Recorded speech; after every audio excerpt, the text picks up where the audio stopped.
नमस्कार, commodity roundup में आपका स्वागत है। मैं हूं मनीषा गुप्ता। आज बात करेंगे सोने की, जहां पर लगातार गिरावट गहराती हुई नजर आई है और अब हमने 1630 का रादर 1830 का स्तर, जो कुछ समय तक यहां पर सपोर्ट के तरीके से काम कर रहा था, उसको भी टूटते हुए देखा है।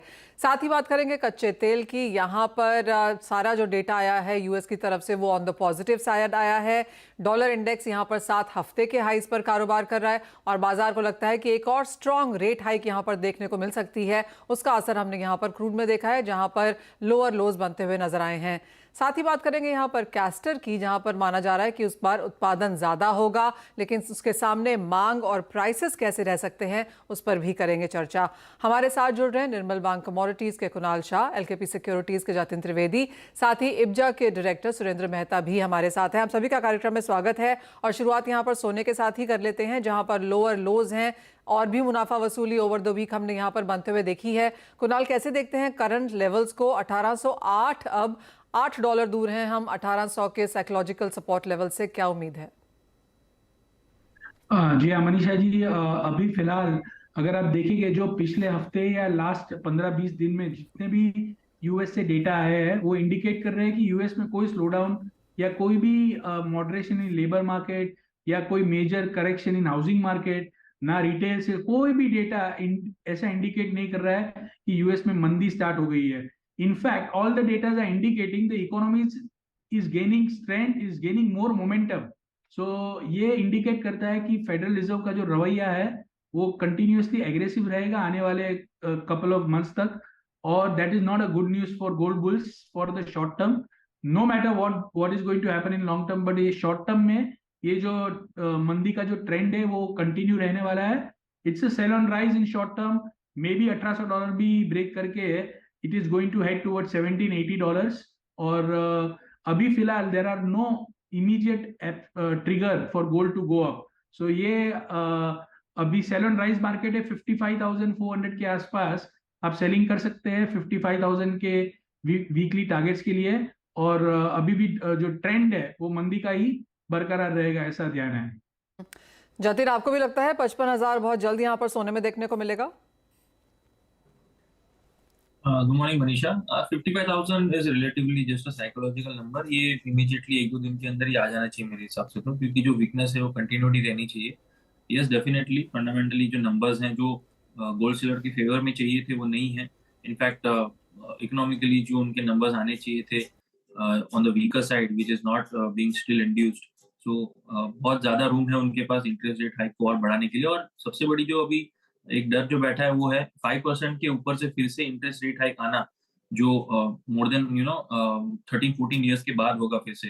जो 2008 में जो हमने सिनेरियो देखा था रिसेशन के टाइम पर, जब 5% के ऊपर इंटरेस्ट रेट आ गई थी, तो उसके बाद से एक बड़ी क्राइसिस भी देखने मिली थी। तो ये एक डर जो है वो कहीं ना कहीं लगा हुआ है मार्केट के अंदर कि फिर से 5% के ऊपर इंटरेस्ट रेट आना, मार्केट कैसे रिएक्ट करेगा, कितने टाइम तक रहेगा, ये ज्यादा इंपॉर्टेंट है। 5% के आने के बाद अगर रिवर्स आना शुरू हो जाता है या पॉज होना शुरू होता है मार्केट में डेटा स्पेसिफिकली, तो डेफिनेटली वो एक पॉजिटिव रुझान बन जाएगा। लेकिन 5% के बाद अगर और आगे बढ़ते रहेगा तो डेफिनेटली यहाँ पर एक स्ट्रॉन्ग वीकनेस पॉइंट रह जाएगा। डॉलर इंडेक्स जो है वो आपको फिर से 107 108 के लेवल्स जो है वो छूते हुए देखने मिलेगा, और उसका जो रिपल इफेक्ट है वो गोल्ड सिल्वर के अंदर यहाँ से करीब करीब 5 to 7% की और करेक्शन जो है वो प्राइस इन करते हुए देखने मिल सकते हैं। शॉर्ट टर्म में डेफिनेटली 56,000 एक स्ट्रॉन्ग बैरियर बनता हुआ रहेगा अभी इमीडिएट बेसिस पर, और लोअर एंड पर 54,000 से लेकर 53,500 ये लेवल्स मैं देख रहा हूँ आने वाले दिनों में। ये जो करंट सीरीज है उसके अंदर इमीडिएटली जो सपोर्ट्स है वहां पे प्लेस्ड है।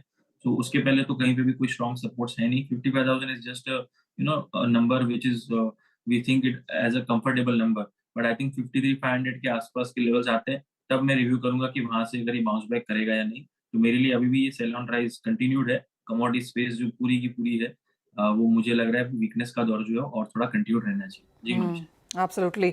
डॉलर इंडेक्स यहाँ पर 7 हफ्ते के हाइज पर कारोबार तो कर ही रहा है और उम्मीद यही है कि यहाँ से और बढ़त देखने को मिलेगी, और ज्यादातर रिपोर्ट्स ये सजेस्ट करती हैं कि 107 108 का स्तर डॉलर इंडेक्स में फिर से लौट सकता है।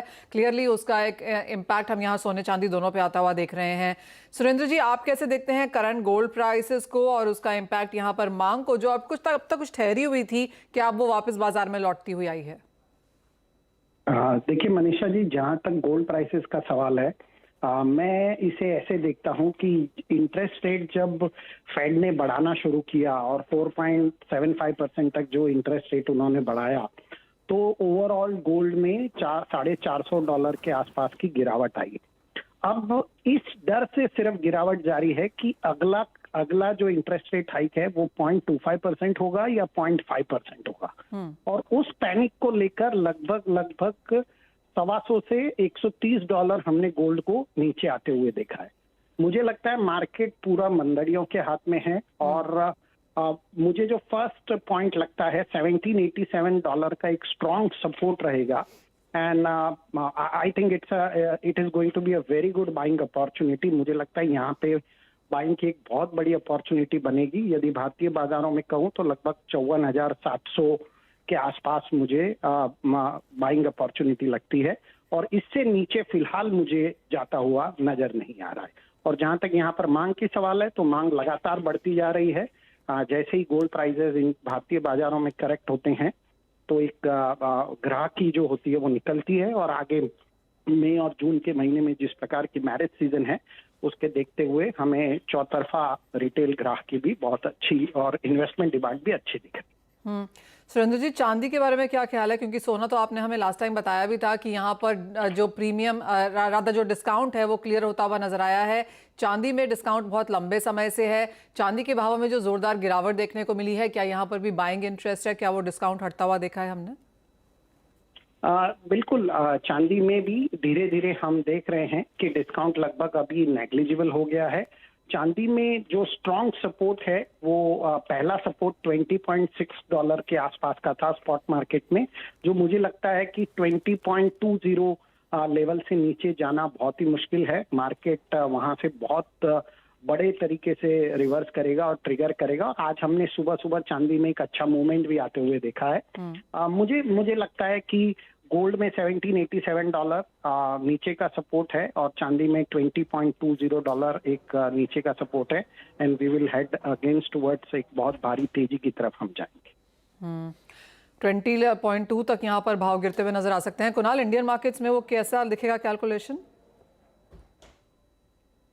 जी हाँ, इंडियन मार्केट में मुझे लग रहा है कि सिल्वर में अराउंड 60,000 और 60,500 के आसपास, और गोल्ड में जैसे सुरेंद्र जी ने कहा 55,000 54,700 ये सब लेवल एक्सपेक्ट कर सकते हैं ये हफ्ते में। और जैसे long term this is the short term phenomenon, ये हमेशा ही इंटरेस्ट रेट बढ़ने एक लेवल के बाद इंटरेस्ट रेट बढ़ने का भी गोल्ड पे इम्पैक्ट नहीं आएगा। So this is just a phase after a massive bull run. ये हम कंसोलिडेशन देख रहे हैं गोल्ड में with the downside, but the long term trajectory is definitely going to go up in both commodities. Alright, तो long term यहाँ पर सोने चांदी में अभी भी स्ट्रांग है। इन्फ्लेशन की चिंताएं हैं बाजार में और इंटरेस्ट रेट हाइक यहाँ पर 2 या 3 और आ सकती है, उसका इम्पैक्ट हम यहाँ पर बनता हुआ देखेंगे। सुरेंद्र जी, बहुत शुक्रिया साथ जुड़ने के लिए। ये तो बात हुई सोने चांदी की, जहाँ पर अगर आप ट्रेडर हैं तो बेच के काम करें, इन्वेस्टर हैं तो जो लेवल्स आपको बताए गए हैं वहाँ पर लॉन्ग टर्म के लिए इन्वेस्टमेंट के अच्छे खासे मौके आपको फिर से देखते हुए मिल रहे हैं। यहाँ पर बेस मेटल्स की अब बात कर लेते हैं, क्योंकि यहाँ पर भी कुछ मुनाफा वसूली देखने को मिली है। जतिन, यहाँ पर कोई टॉप ट्रेड जो निकल के आ रहा है फिलहाल? कॉपर पे हमेशा रुझान रहा है। जो सेलिंग का रुझान है वो पिछले हफ्ते 10 दिन से था। थोड़ा सा बेसिंग रेंज में पड़ा था काफी दिनों समय से, 770 760 इस रेंज को तोड़ नहीं रहा था वो नीचे में। पर पिछले 2 दिनों में थर्सडे फ्राइडे के दिन अच्छी खासी मुनाफा वसूली आई है कॉपर के अंदर, और अभी भी उसके अंदर ही मुझे लग रहा है कि सेलिंग जो है वो और कंटिन्यू देखने मिलेगी। जो बेस मेटल का पैक है वो ही लीड करेगा। कॉपर जो है वो 720 725 के पहले कोई स्ट्रॉन्ग सपोर्टिव जोन्स नहीं है, तो उस लेवल तक आने तक मेरा व्यू पॉइंट जो है वो सेल ऑन राइज का मेंटेन्ड है। मार्च का जो वायदा है वो अभी भी मैं रिकमेंड करूंगा कि सेल ऑन राइज की रणनीति अपनाएं। 752 से लेकर 755 के बीच में सेल करें, 760 के ऊपर स्टॉप लॉस रखें, और लोअर एंड पर इमीडिएट बेसिस पर 740 और एक पोजिशनल स्विंग ट्रेड के हिसाब से 725 730 के टारगेट्स इंटैक्ट रखें। मैन्युफैक्चरिंग डेटा जो है वो वेडनेसडे को आने हैं चाइना के, तो मुझे लग रहा है उसके पहले जो पोजीशन जो है उसको एरफ भी कर लेनी चाहिए, क्योंकि उसके उस डेटा के बाद एक स्पाइक जो है वो आइदर साइड देखने मिल सकती है डिपेंडिंग अपॉन द डेटा। सो जो एग्रेसिव ट्रेडर्स हैं उनके लिए ये डेटा बहुत ही इंपॉर्टेंट रहेगा। सो इसको ध्यान में रखते हुए मैन्युफैक्चरिंग डेटा आने के पहले इसमें से एग्जिट कर ले, ये भी मेरी सलाह रहेगी ट्रेडर्स के लिए। जी हाँ, अच्छी खासी मुनाफा वसूली फरवरी के महीने में हमने मेटल्स में आते हुए देखी है। जितना अच्छा जनवरी था कुणाल, उतना ही बुरा या मुनाफा वसूली वाला महीना फरवरी रहा है। अब मार्च के लिए क्या एक्सपेक्टेशंस हैं? मैं जनवरी में भी बेरिश था, फरवरी में भी बेरिश हूँ और मार्च में भी बेरिश हूँ। सो मेटल्स में कोई तेजी नहीं है फंडामेंटली। उसका रीजन बहुत सिंपल है, लिक्विडिटी डे बाय डे सक हो रही है सिस्टम में से। आज तकरीबन फेड ने $750 बिलियन से अपनी बैलेंस शीट को कम किया है। 9 ट्रिलियन से आज फेड की बैलेंस शीट हो गई है 8.35 ट्रिलियन, और आने वाले 2 महीने में ये हो जाएगी और $150 बिलियन कम। सो जो पेस में फेडरल रिजर्व अपनी लिक्विडिटी निकाल रहा है, वो पेस में चाइना री ओपन अप के बाद कोई दूसरा ट्रिगर ही नहीं था मेटल बढ़ने का। चाइना री ओपन इकोनॉमी ओपन अप होने के बाद हमने देखा मेटल में एक स्पर्ट आया। बट अभी ये सब फिनोमिनन से है, कभी भी कोई बड़ी तेजी नहीं आने वाली है, छोटे मोटे उछाले आते रहेंगे। कॉपर इज हेडिंग टूवर्ड्स 730, 720, 725, ये लेवल्स धीरे धीरे आपको देखने मिलने वाले हैं। कोई तेजी का माहौल नहीं है। पूरे वर्ल्ड में इंटरेस्ट रेट बढ़ रहे हैं, लिक्विडिटी कंडीशन टाइट हो रही है। कोई भी रिस्की एसेट में है, आने वाले महीने तक जब तक यूएस के डेटा खराब आना चालू नहीं होते, वर्ल्ड में ऐसा यूरोप यूएस सब जगह पे डेटा खराब नहीं होते, तब तक कोई तेजी का रुझान नहीं है मेटल्स में। Sell on rise. Alright, sell on rise की स्ट्रैटेजी आपको मेटल्स में अपना के चलनी है। दोनों ही हमारे एक्सपर्ट्स ने यही आपको कहा है। बात अब यहाँ पर कच्चे तेल की कर लेते हैं। और कुणाल, यहाँ पर क्या रुझान है? क्योंकि वॉलेटाइल मूव्स देखने को मिले हैं, लोअर लोज भी रहे हैं, लेकिन काफी हद तक अगर ब्रेंट की बात करें तो 80-86 के बीच में अटकता हुआ दिखा है। सो इवन कच्चे तेल में भी सेम व्यू है मेरा। कोई तेजी नहीं होनी चाहिए यहाँ से ज्यादा, irrespective of what OPEC plus और रशिया इज सेइंग। रशिया ने 5 लाख बैरल प्रोडक्शन कट करने की बात की, फिर भी ऑयल के प्राइसेस ऊपर नहीं जा पा रहे। So it is a big thing right now. अगर एक ही चीज जो ऑयल को ऊपर लेके जा सकता है कि फिर से ओपेक मिलके कोई बड़ा प्रोडक्शन कट करे, जो मुझे लग नहीं रहा है। नाउ एवरीवन वांट्स वॉल्यूम, सो यहाँ से कोई वॉल्यूम कट करने के लिए इजीली रेडी नहीं होगा। सो कच्चा तेल भी मुझे धीरे धीरे ब्रेंट $80 और WTI अराउंड $72-71 की ओर जाता हुआ नजर आ रहा है। MCX पे 6350 पे आप सेलिंग कर सकते हैं 6200 के वीकली टारगेट्स के लिए। जतिन, नेचुरल गैस कैसे देखेंगे? क्योंकि यहाँ पर कुछ सपोर्ट पिछले हफ्ते हमने बरकरार आता हुआ देखा था, क्या वो जारी रहेगा इस हफ्ते? वेरी लाइकली, जिस तरह से मार्केट का कंडीशन है मनीषा, सभी कमोडिटीज जब एक वीकनेस का दौर दिखाती है तब नेचुरल गैस जो उसके विपरीत रहता है। जब सभी कमोडिटीज अच्छी खासी रेंज में और पॉजिटिव में थी in the month of November December, तब नेचुरल गैस के अंदर स्ट्रॉन्ग हैवी सेलिंग चल रही थी। तो अभी ये जो है थोड़ा सा रिवर्स हुआ है, सभी कमोडिटीज के अगेंस्ट में है ये। तो मुझे लग रहा है यहाँ पर बाइंग का जो मोमेंटम थोड़ा सा और कंटिन्यूड रहना चाहिए। जिस तरह से अभी पिछले हफ्ते अच्छी खासी बाइंग आई है और आज भी मंडे के दिन ओपनिंग वीक में अच्छा खासा गेंस के साथ अभी भी ट्रेड करने देखने मिल रहा है। लेवल स्पेसिफिक में देख रहा हूँ कि इस हफ्ते 205 के नीचे, 207 205 के नीचे जाते हुए नहीं लग रहे हैं प्राइसेस। सो छोटा मोटा करेक्शन आए 212 215 के आसपास, तब उसके अंदर एंट्री ले सकते हैं। स्विंग ट्रेड के हिसाब से 205 के नीचे स्टॉप लॉस रहेगा, 230 235 का टारगेट रहेगा। और जो इमीडिएट बेसिस पे जो इंट्राडे ट्रेडर्स हैं उनके लिए सलाह रहेगी कि 215 के आसपास बाय कीजिए, 212 के नीचे स्टॉप लॉस रखें और 222 के एक शॉर्ट टर्म इंट्राडे टारगेट के हिसाब से ट्रेड ले सकते हैं। दोनों ही पोजीशन के हिसाब से, डे ट्रेडिंग और स्विंग ट्रेडिंग के हिसाब से बाइंग अपॉर्चुनिटी नेचुरल गैस के। ऑलराइट, तो वो ट्रेडिंग स्ट्रैटेजीज हैं सभी नॉन एग्रो स्पेस में। जतिन, बहुत शुक्रिया साथ जुड़ने के लिए। वापस लौटेंगे ब्रेक के बाद तो बात करेंगे यहाँ पर एग्री कमोडिटीज की। कैस्टर पर बात करने के लिए हमारे साथ होंगे जयंत एग्रो के अभय उदेशी भी। जुड़े रहिए। आपका स्वागत है। और हाल ही में यहाँ पर अहमदाबाद में कैस्टर कॉन्फ्रेंस हुई है और काफ़ी सारे नंबर्स वहाँ पर निकल के आए। हमारे साथ जयंत एग्रो ऑर्गेनिक्स के चेयरमैन अभय उदेशी हैं। अभय नमस्कार, बहुत शुक्रिया CNBC आवाज़ के लिए समय निकालने के लिए। आप थे कॉन्फ्रेंस में और इस बार की जो फसल है वो यहाँ पर ज़्यादा मानी जा रही है। काफ़ी लोगों से बात हुई और उनका मानना है कि 1.9 और कुछ लोगों ने 2.3 तक भी यहाँ पर नंबर्स दिए हैं ऊपर की तरफ फसल को लेकर। आपके क्या एक्सपेक्टेशंस हैं, क्या एस्टिमेट्स हैं क्रॉप्स के साथ? Namaste, Manisha ji. I think the crop expectation of 1.9 seems to be very much on the higher side. Okay. Acreage is definitely increased, but the areas in which the acreages have increased are not the prominent or the catchment areas. So, they are in different areas, and where the yield estimations, I would say, are much on the higher side. So, in my opinion, the crop could be anywhere between 1.65 and 1.8 million tons, or 16.5 lakh या 18 lakh ton के बीच में होने की गुंजाइश है. Okay. Weather is very important, role to play in the overall output of the crop. So in that case, one can expect, with the heat conditions that are existing currently in Gujarat and Rajasthan, जी. I am a little skeptical about the yield aspect, and that is why my numbers, in my estimation, could be anywhere between 16.5 to 18 lakh metric tons. Yeah. और also अबे मांग उसके सामने आप कैसी आता हुआ देखते हैं, और एक्सपोर्ट नंबर्स किस तरह के रह सकते हैं? अगर वो दोनों नंबर्स भी मिल जाएं तो एक शायद बेहतर आइडिया होगा कि किस तरह के प्राइसेस हम आगे जाके देख सकते हैं. Export demand definitely in 2022 was lower, and it all began in the second half of 2022. 2023, even at the start, I think quarter one seems to be on the lower side, demand perspective. But, as one can notice, the demand per se should be, in 2023, should be a little bit on the higher side, provided, the geopolitical situations are all resolved, especially the Russia-Ukraine war that is going on. Okay. So Europe could be in a,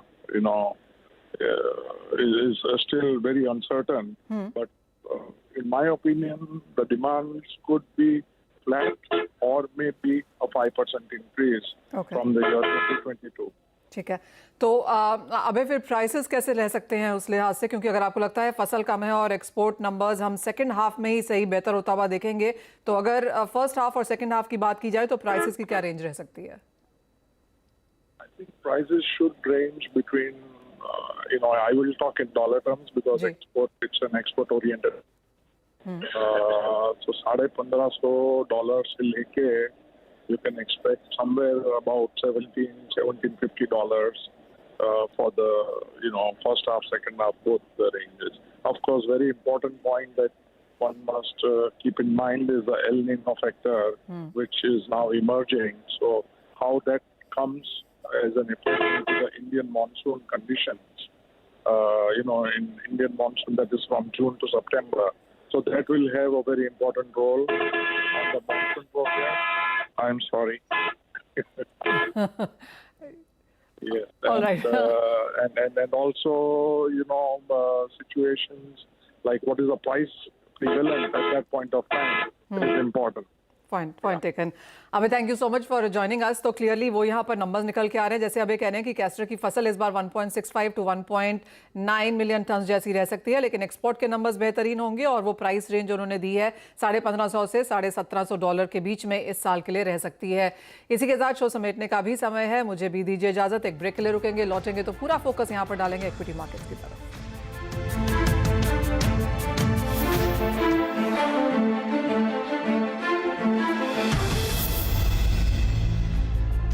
Mogia Steel presents Majboot Stocks of the